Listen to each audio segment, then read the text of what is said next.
when one looks at children at the age of 4 who are first learning, they're learning English in a pre-kindergarten circumstance. So what kind of images do you show the child? You look into what kind of issues that children at that age have. At that age, children tend to have some kind of difficulty in sharing, for example. Of course, it depends on the families. Families may stress it, and so children are able to share. But the nature of the child is to want to hold things for himself or herself. They don't want to share it with others. So therefore, in your English class, when you're teaching those basic words for the early readers, the images that you put in the background are images which teach the child how to share and the value of sharing.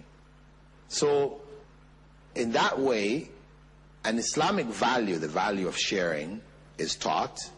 The images used of the children are Muslim children, so they can relate to it, where Islamic considerations are met. Books coming from the UK or from USA or Australia or wherever else, where they don't have the same considerations, where kids may be shown with, body parts exposed, or they may be shown, playing with dogs in a way we wouldn't in an Islamic society do. Not that Islam is against dogs, right? So you might even show in the book that you shouldn't harm even a dog, right? So the idea of throwing stones at a dog, chasing away dogs, viciously, really just trying to harm them, this is not a good thing. So you would teach them on one hand that this is not good, but on the other hand, you would also teach them that the dog should not be made your best friend, in the sense that he's going to sleep with you, you're going to be kissing the dog, the types of things that you find in other societies and which end up in their literature, in the books, and in the images that are presented. So rather than the school spend a month before class begins with these books coming from Western sources where you have to tear out pages, white out things, you prepare your own texts which express Islamic values, which are user-friendly for the children. They feel and they can see themselves in them. So the content is the biggest challenge facing the Muslim world today. We have the structures now, and there are many more going up. We have teachers, principals, administrators. We have all of the extra or the superstructure. But the core of the Islamic school, which is the content which has to be conveyed, this is missing today. Unfortunately, Muslims have spoken about it over the years.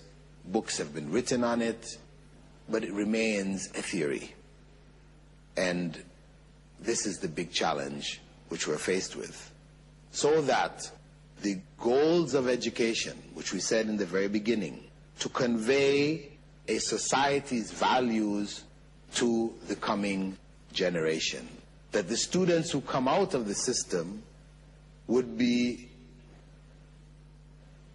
affected by these values.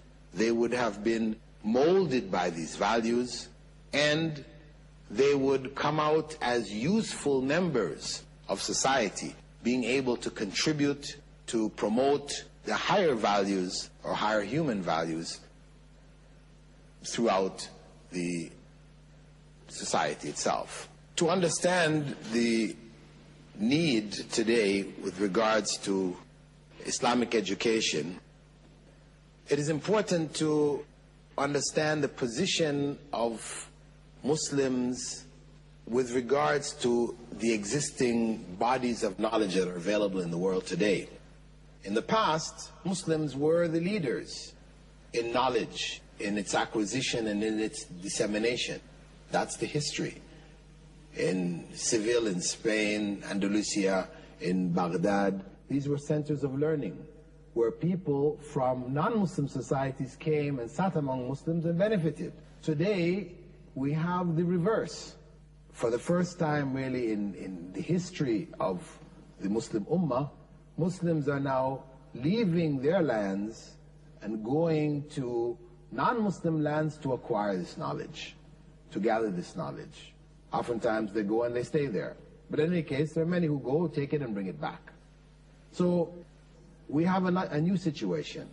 This body of knowledge which is available today is not in accordance with how the Muslim mind or the Muslim world would have presented it. So we have to now go back and analyze this knowledge before presenting it in our educational institutions.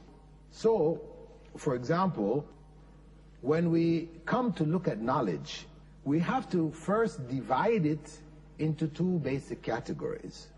What we may call true knowledge and what we may call false knowledge. Because all of it is called knowledge as it is taught and presented in different sources. For example, one may ask, what do you mean by false knowledge? Well, evolution as it's presented currently, as being the explanation for our existence and how life came about, etc., we would consider this to be false knowledge. Though at the root of it, maybe the evidence which is used may be true, in terms of fossil bones and these kind of things, these are facts. So the facts of science in this regard, no one can deny. And its gathering, we can say, is a part of true knowledge. But how you read those facts may end up being false knowledge, because if those who are reading it are those who deny God's existence, then they are going to manipulate that information and present it in such a way. So we have to be able to make that distinction. The other idea, for example, where science is actively involved in a cure for death. Money, large amounts of money is spent trying to find a cure for death. But this is something we would say is false knowledge. As Muslims, we would not engage in this pursuit. It is a waste of time and energy, because Prophet Muhammad, may God's peace and blessings be upon him, already told us that Allah has revealed a cure for everything except death. So there is no cure. We know everybody is going to die. There's no way to stop the clock, the biological clock, and live forever. Also, what may be in some other fields we could consider to be false knowledge is the democratic ideal which is taught in some of the areas of sociology, etc., where decisions are made by the people. Right and wrong is decided by people, not by God. So again, what comes out of that, we will have to say from the Muslim perspective, is false knowledge. Because human beings, whenever they set up systems, create laws, etc., they usually do so with some bias. You set up a system, it's going to be in favor of yourself, or in your class, or your caste, or your family grouping, or your tribe, or whatever. This is the nature of human beings to do this. So when you talk about, democracy, where the majority rules, then the minority suffers if they belong to a different caste, class, family, tribe, etc.